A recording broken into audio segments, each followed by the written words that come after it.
Bom dia, meus amados irmãos, a graça e a paz do Senhor Jesus, louvado seja sempre o nome do Senhor. Quando Deus criou o homem já com o propósito de formar uma sociedade. Portanto, a vida social, ela tem um propósito e tem um papel dentro do plano divino.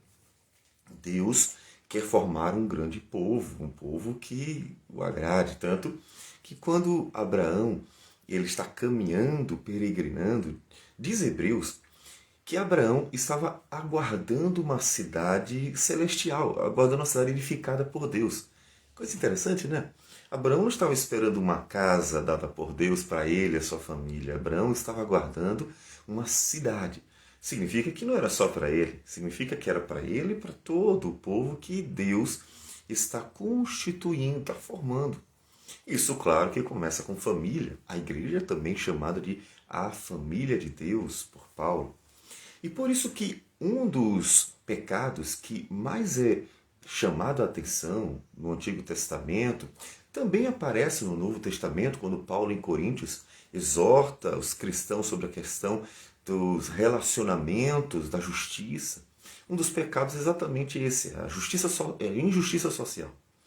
Deus reclama muito no Antigo Testamento porque em Israel havia muita injustiça social.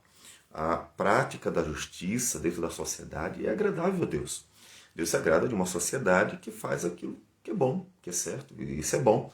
É claro que isso não pode ser feito apenas para mero envaidecimento pessoal, porque um outro pecado, e eu diria até talvez o mais reclamado por Deus junto com a idolatria, é o pecado do orgulho. Portanto, Deus quer que o homem pratique a justiça, mas que pratique a justiça porque isso é bom e agradável ao Senhor. Por isso nós entramos no Salmo 82, Salmo de Asaf, em que ele diz assim, versículos de 1 a 4. Deus assiste na congregação divina, no meio dos deuses estabelece o seu julgamento. Até quando julgareis injustamente e tomareis partido pela causa dos ímpios? Fazei justiça ao fraco, e ao órfão procedei retamente, para com o aflito e o desamparado. Socorrei o fraco e o necessitado, tirai-os das mãos dos ímpios.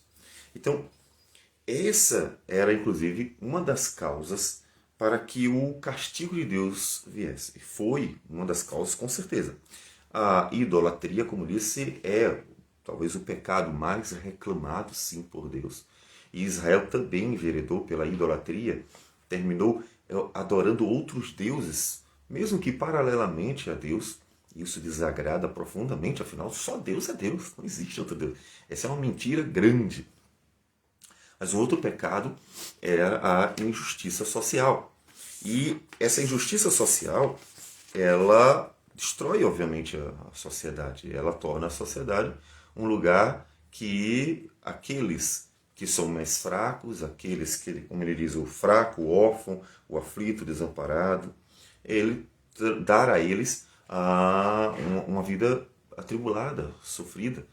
Em Israel, no Antigo Testamento, Deus, no Pentateuco, diz assim, se o órfão, a viúva e o estrangeiro, ou seja, aquele que não tem família lá, está peregrinando, vem para a cidade de Israel, e então pretende ali estabelecer, crer no Deus de Israel. Né? Lembre-se que Raabe era estrangeira e se tornou parte da genealogia de Jesus.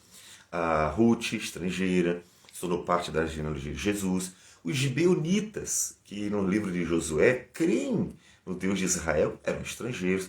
Se os estrangeiros viessem também a habitar em Israel para andar com o Deus de Israel, então, se o órfão, a viúva ou o estrangeiro fossem maltratados, começassem a ser injustiçados e clamassem a Deus, Deus diz assim, eu vou ouvir.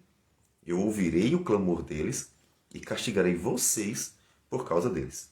Então, Deus, ele, em hipótese alguma, se agrada da injustiça social. Nós vamos encontrar, por exemplo, Isaías, capítulo 58, Deus reclamando um povo, por meio do profeta, exatamente por causa da questão social. Ele diz assim, clama a pleno pulmões, não te detenhas, ergue a voz como a trombeta e anuncia ao meu povo a sua transgressão e à casa de Jacó os seus pecados. Mesmo nesse estado, ainda me procuram dia a dia.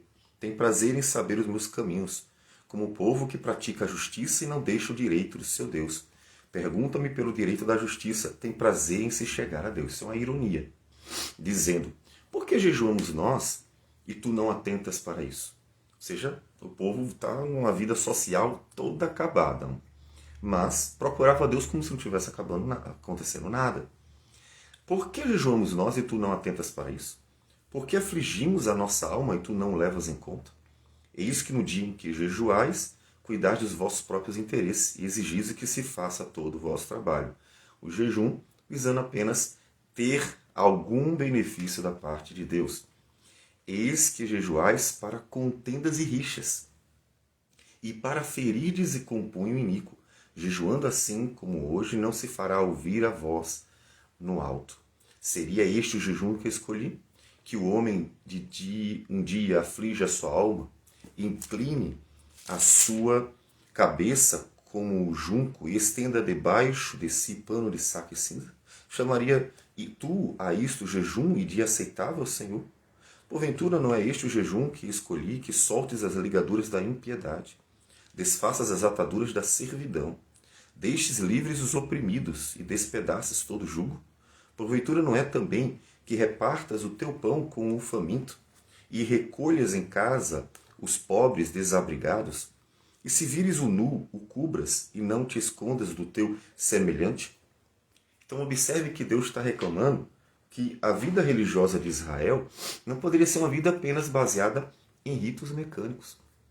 Deus não queria apenas um povo que comparecia diante do Senhor, vamos dizer assim, hoje em dia seria todos os domingos, mas que sua vida social era completamente banal. E esse perigo nós corremos também.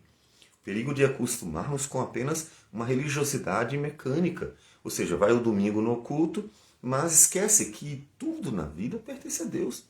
Deus quer um povo, uma sociedade, uma cidade para Ele. Ele quer que tudo que existe, exista vivendo para Ele. Porque, inclusive, é o único meio de que tudo seja bom, de que tudo funcione bem. Portanto, a igreja tem que se preocupar com isso. Você tem que se preocupar com isso. Como está as relações sociais dentro da igreja onde você congrega? Como você está lidando com as relações sociais? Como é que você está no trabalho? Como é que você lida com as questões da vida? Você é parcial ou imparcial? Justo ou injusto? Está fazendo tudo de forma que realmente seja agradável a Deus, servindo ao próximo, para que a sociedade possa ser tratada com igualdade, com justiça? Isso é importante. Isso é importante para dizer, mas o que tem a ver com religião? Será que não basta a gente ir no domingo, fazer um culto e isso está importante? Faz um monte de atividades da igreja, enche de coisas, e então Deus vai se agradar da gente? Não.